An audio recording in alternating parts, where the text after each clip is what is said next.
Hello, everyone. This is Adam Meister, the Bitcoin Meister, the Disrupt Meister.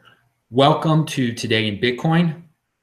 Today is September the 11th, 2017. Never forget this day. Never forget what happened on this day. All right. So yesterday we had Andy Hoffman on the show. Check out that show. I made a mistake. And I said that Fluffy Pony was the founder of Monero.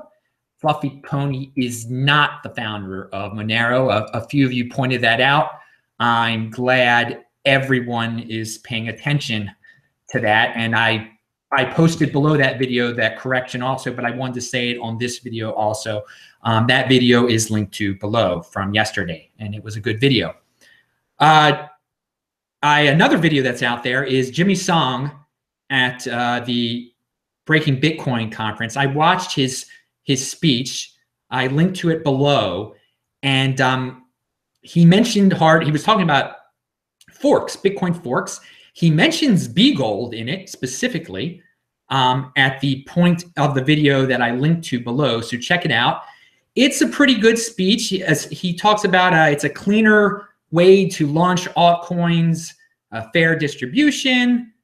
I believe he says that he uses the word dividend in there, and he talks about the costs that there are. There's no such thing as a free lunch, and he gives examples of certain costs. But if you're a Bitcoin holder, most of those costs or all of those costs don't apply to you. There's the psychological cost he brings up of splitting your Bitcoin. He talked about how when he split his Bitcoin into Bcash, he was sweating bullets. And as you know, I couldn't do it. It's a really hard thing. So there is a psychological cost, I guess, to something like that.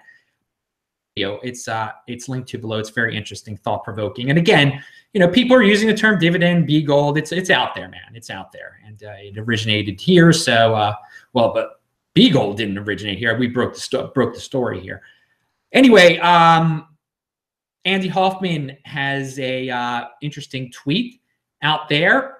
The unregulated but highly liquid Bitcoin market represents the best insider trading opportunity in financial market history. Buy and hold. Interesting. Yeah, there is some there's some insider trading out there. With the manipulation with the FUD Friday, the China FUD Fridays.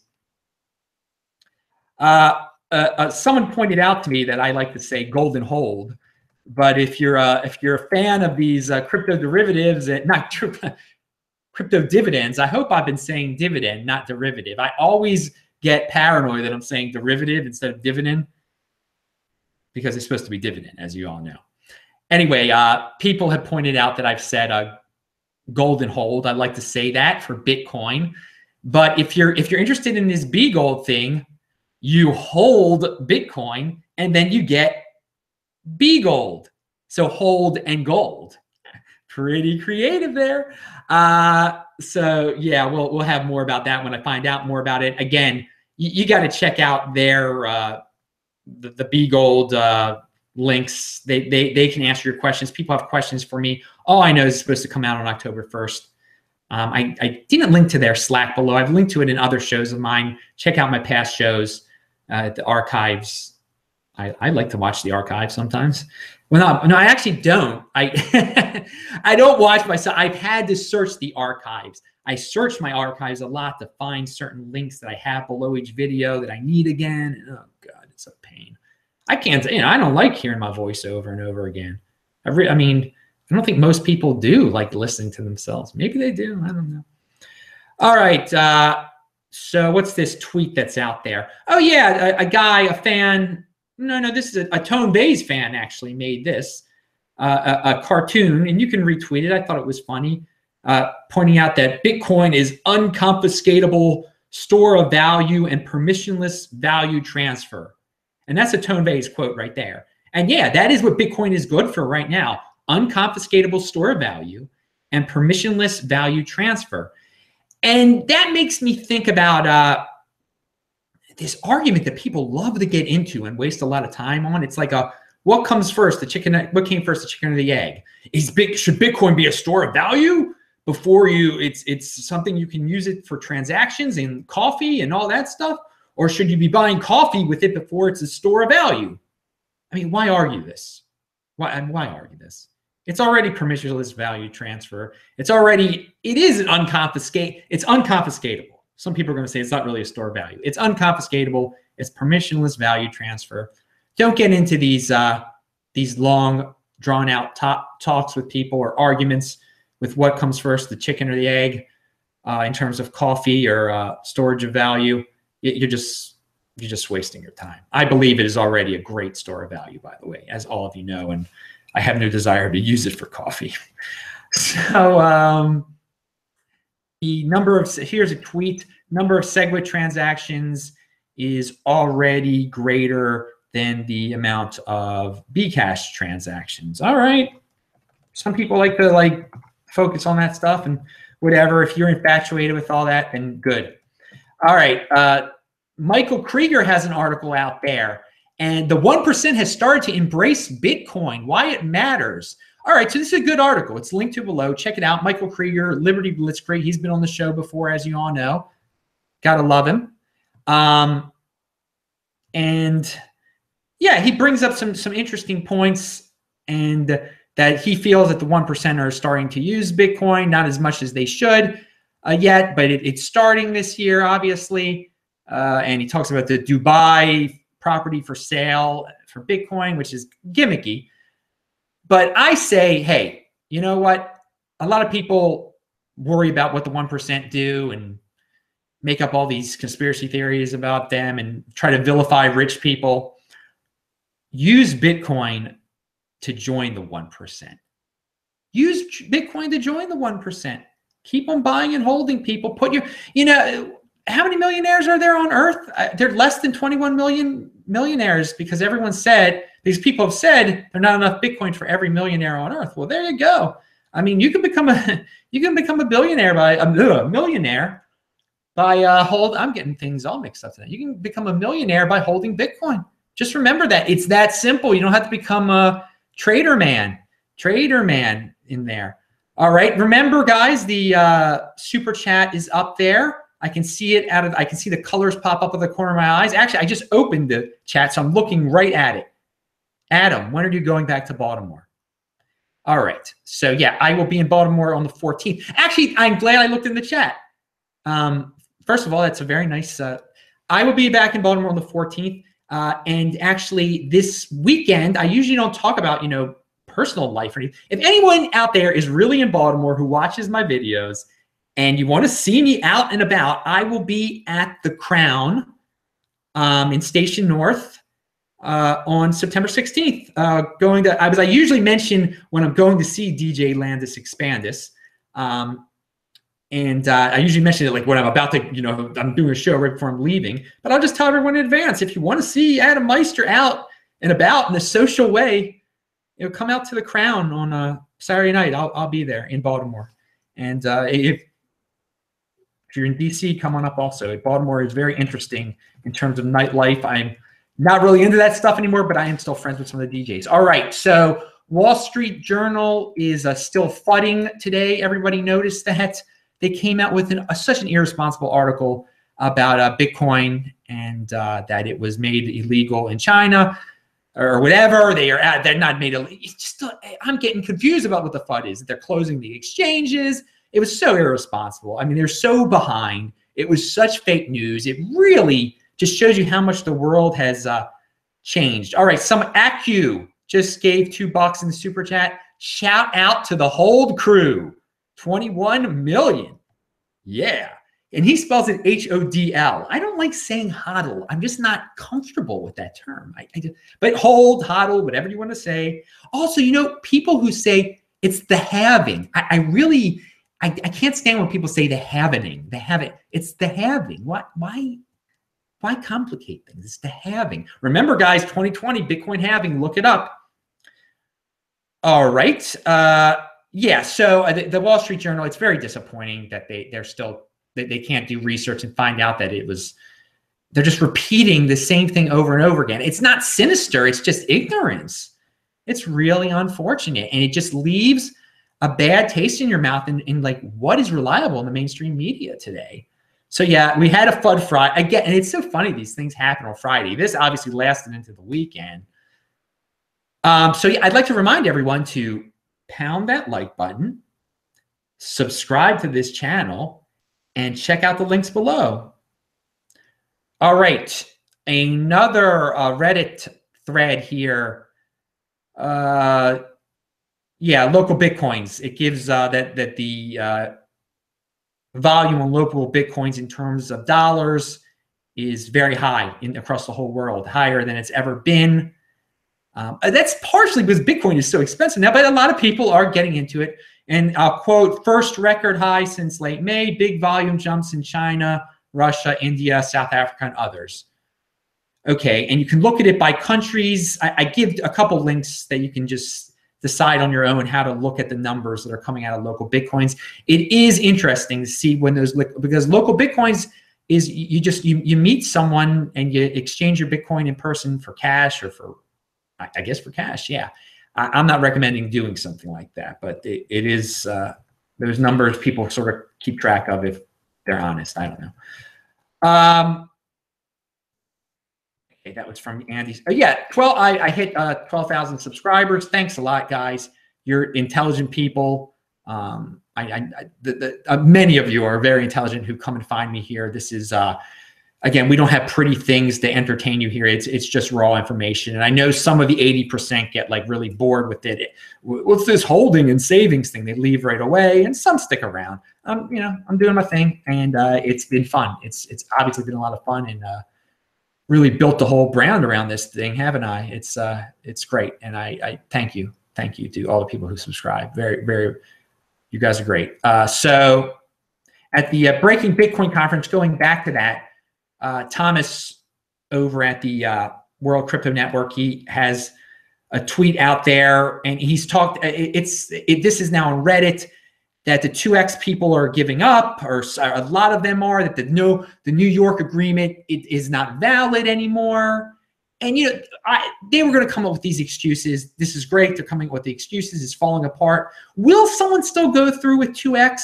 That crypto dividend? I would think so. Maybe they just won't do it at all. I mean, that would be great. That would be great. You know, we're going to get our crypto dividends anyway. We don't need this one with no replay protection. That's so, you know, and Andy and I talked about this a little yesterday too. I mean, it is a very unfriendly fork that what these people were trying to do.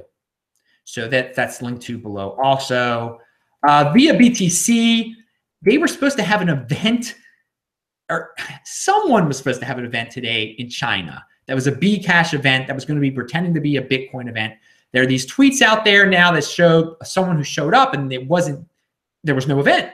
But then people are referring to this via BTC tweet that says it was canceled and that they have an event in Hong Kong on September 20th.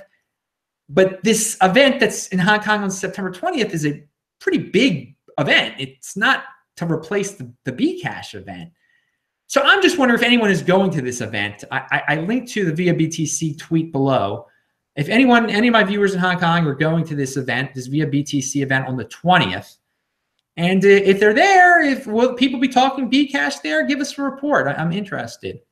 I'm interested because I think the fake Satoshi is going to be there. Anyway, Steem. I brought up Steem. I feel that the term, well, there's a lot of dumb money in this space. We already know that, and I think the ultimate newbie trap in terms of like throwing away your Bitcoin on something that isn't a straight up like cloud mining scam or BitConnect Ponzi scheme is the Steem dollar thing, because Steemit is legitimate. But you've got all these people who are new to the space who are just encouraging people to buy Steem and Steem-backed dollars, which you earn for free, which are inflatable, which have been going down in price in terms of Bitcoin for so long. It's so simple. If you've held Bitcoin instead of buying Steem and Steem-backed dollars, you're great. You're in great shape.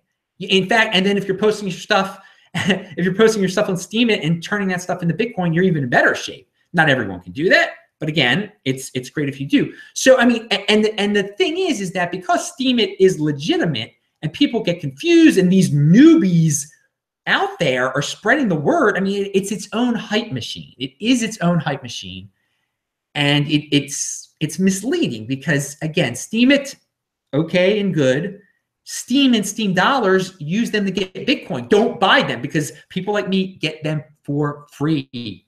And so I call these, you know, we've got so many different voices out there in the space, which is great. It's great to have a lot of voices out there in the space. But I mean, there's just this, I call them the Steem gurus because they jump on every trend. They're pumping up every altcoin, pumping up every ICO. And just, I mean, generally talking nonsense and don't really think about long-term strategies, aren't part of the, clearly, well, maybe they are part of the 20%. And they're just tricking the 80% into believing them into these crazy things. But they don't think long-term like we do here. We're long-term thinkers, of course. And so I want to create, I'm very proud of This Week in Bitcoin, that show, and all the guests that I've had on this channel over the years now, I guess. And so I'm going to create a list, and you can just look at all my old This Week in Bitcoin shows and see who the old guests were. And most, I mean, like 90% at least of all my guests, maybe 95%, are great guests that you should listen to. So I'm going to create some links, a page where you're going to be able to check out everyone who's ever been on this show that I feel is still legitimate. But there are a few people who I found out later got into cloud mining, and I'm just not going to promote anyone who, I mean, here's a reminder to people. If you're some cloud mining type of person or just someone talking out of their butt about ICOs and, I know when you're a BSer, okay? I know when you're a BSer, and I know who's been around for a while, and I know who hasn't. If you're some BS dude, some scam dude, you're not coming on the show, and if you somehow sneak on, you're not coming on. You're not going to be on Adam's list here. So coming soon, Adam's list that everyone can use as a reference to see. Well, wait a second. This is who I should. These are people I should consider. Mr. X is not on here, so I wonder about Mr. X. All right. There is a link below to the latest interview I did. I forgot who I did it with now. It's a good interview. My mother liked it. I shared it with my mother because I knew it gets into some basic Bitcoin stuff. It's nothing too complex. So those are the only ones I share with my mom. I mean, like, I never tell her, look, any of these that I do here, I never say, look at them. But it was a good interview. My mother liked it. Some other people liked it. Not too many people have seen it yet. It's linked to below. Have fun. Jordan Peterson had a great talk, I found. It was about creativity, and I love creative people. I love it. I love thinking outside of the box and making your life just one big creative experiment, I guess, and just trying to do things differently and attaining wealth through creativity or attaining success, whatever you define success as, I guess, and just not being stuck in a negative word. I think for me, creativity is a very positive thing, and of course, the doom stuff is very negative, and worrying is very, very negative stuff. So yeah, Jordan Peterson's a very interesting video about that. It is long. I think I linked to the long one. Yeah, but he's always talking about IQ this and IQ that, and but then he kind of admits that they might be a little separate. So hey, and IQ is very important. I mean, no one's denying that. Okay, so and finally, I found this article about how kangaroos now outnumber humans 2-to-1 in Australia. And I love Australia. And when I was in Australia the first time, I've been there 3 different times now, I ate some kangaroo, and it was delicious. It was good. It's kind of, I mean, it's not fatty at all. It's a lot of protein in that thing. I ate some kangaroo in Sydney, and so they had way too many kangaroos, basically this article is about. So you're like, Adam, why are you even bringing this up on a Bitcoin channel? Well, first of all, it's the end of the show. You can turn it off if you want to. But it's a business opportunity. I see this as an opportunity. And a lot of people like to be down on the world and be like, oh, there's so many starving people in the world. Well, they have too many kangaroos in there. They could send that stuff to Southeast Asia where some people are in bad. Deals could be worked out. entrepreneurs could make a lot of money off of this extra kangaroo. You know, start your own hunting expeditions, your own company, you know, rounding up these things, you know, because they need to be. I know a lot of people don't like killing animals and everything, but there are too many of them and people are hungry and there's opportunity. This could bring down the price of food for all of Australia. By the way, Australia is an awesome country, totally first world, just like the United States in almost every way imaginable. They just don't have Walmarts and stuff. And so people are in a little bit better shape. Yeah, I think those two things are related, by the way. So anyway, yeah, kangaroo opportunity in Australia. I like that kind of thing. I think it's interesting. It's something to ponder on about this day. It's an opportunity. Always looking for and you know, you can somehow get Bitcoin involved in it too. Don't have a kangaroo ICO though, people. Don't have a kangaroo ICO.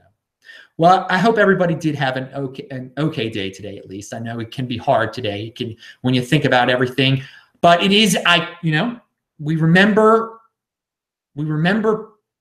everyone. It's always good to remember the past, learn from the past, and move on and be productive, be creative, and, you know, do it for the people who aren't here today. Do it for the people who missed out on these great opportunities, and don't miss out on these opportunities. Don't miss out on life, because you never know when it might end very suddenly. And that is something we did all see back in 2001. So everyone, I am Adam Meister, the Bitcoin Meister, the Disrupt Meister. Remember to subscribe to this channel, like this video, and share this video.